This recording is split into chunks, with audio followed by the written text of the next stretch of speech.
코앞으로 다가온 2분기 어닝 시즌은 증시가 거품인지 아닌지를 판가름할 결정적인 시험대다라고 CNBC 기사가 나왔습니다. 그리고 그 첫 주자가 바로 은행주들인데요. 은행주들은 상반기에 S&P 500 지수를 뛰어넘는 수익률을 기록하며 시장의 환호를 그대로 받았었죠. 그런데 최근 세계적인 투자은행 HSBC는 진짜 기회는 다른 곳에 있다라고 하면서 새로운 투자처를 지목했습니다. 어쩌면 우리가 모두 잘못된 곳을 바라보고 있었을지도 모른다는 도발적인 경고입니다. 그렇다면 월가가 지목한 새로운 주인공은 어디일까요? 다음 장에서 확인하시죠.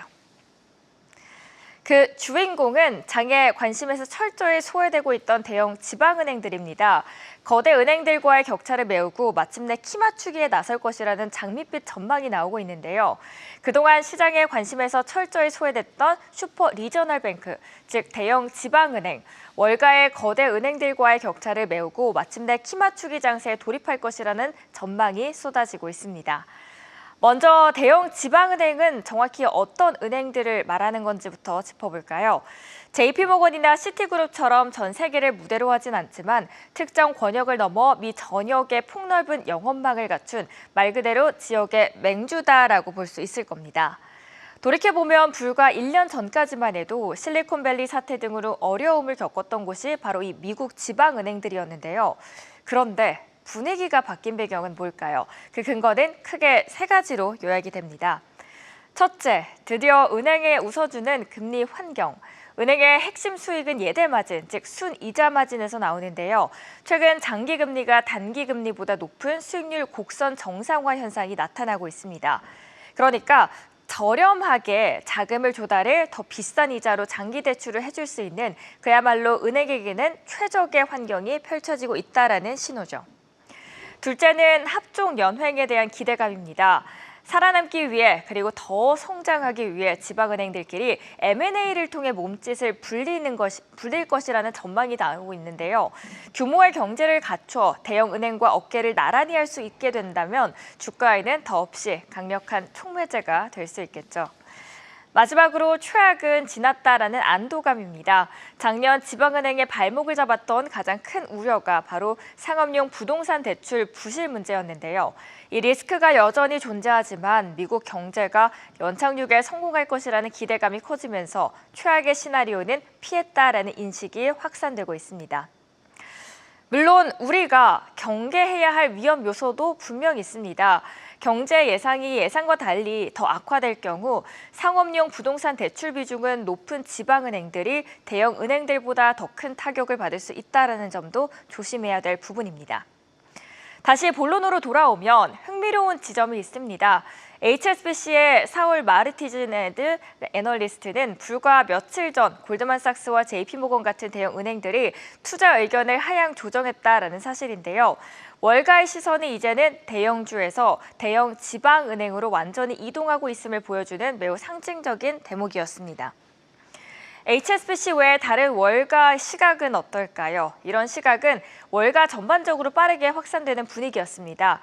우선 울프리서치 역시 가파른 수익률 곡선, 대출 성장, 그리고 매력적인 밸류에이션을 고려할 때 중형 은행주들의 따라잡기 장세는 이제 시작 단계이기 때문에 강력한 매수 의견을 함께 제시해줬습니다. 개별 종목에 대한 러브콜들도 잇따르고 있습니다. 미국의 가장 큰 글로벌 금융 서비스 업체 중 하나 레이먼드 제임스는 PNC 파이낸스의 투자 의견을 시장 수익률 상회로 높여잡고 목표 주가는 $220를 제시했습니다. 지금보다도 11%가 더 오를 수 있다는 분석인데요. 고정금리 자산 재평가를 통해 2025년과 2026년 사상 최대 순이자 이익을 기록할 것이다라는 전망이 나오고 있습니다. 그러면 고정금리 자산 재평가가 좀 말이 어려울 수 있는데요. 예를 들어 제가 마트 사장님이라면 2년 전에는 사과 1개를 1,000원에 팔았습니다. 이게 바로 은행의 과거 대출 상품, 즉 고정금리 자산입니다. 그런데 지금은 사과 1개를 2,000원에 팔 수 있게 됐습니다. 자산 재평가란 창고에 있던 1,000원짜리 사과가 다 팔리고 나서 이제부터는 2,000원짜리 사과만으로 채워서 파는 과정이라고 보시면 되는데요. 당연히 마트의 전체 매출과 이익이 엄청나게 늘어나겠죠. 은행도 마찬가지입니다. 과거 2% 같은 낮은 금리를 빌려줬던 대출이 끝나고 그 돈으로 지금의 5% 같은 높은 금리를 다시 대출을 해주니 은행의 핵심 수익인 순이자 이익이 사상 최대치를 기록할 수밖에 없게 되는 겁니다.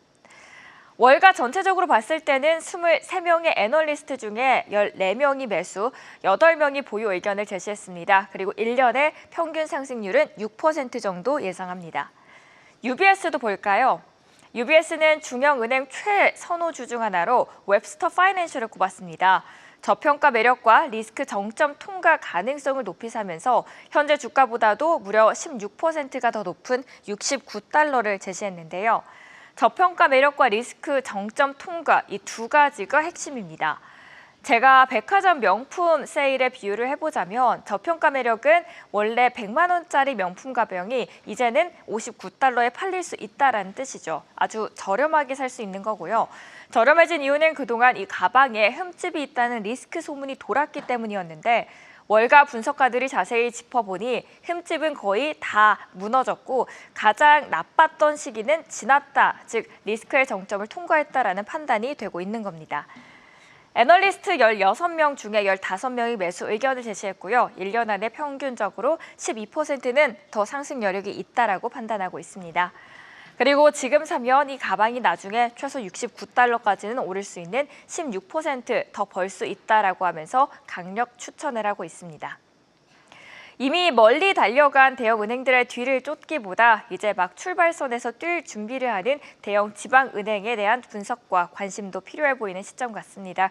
지금까지 월가 리포트 전해드렸습니다. 계속해서 다양한 경제 이슈를 알고 싶다면 구독과 좋아요, 알림 설정 부탁드립니다. AI 캐스터 권미정이었습니다.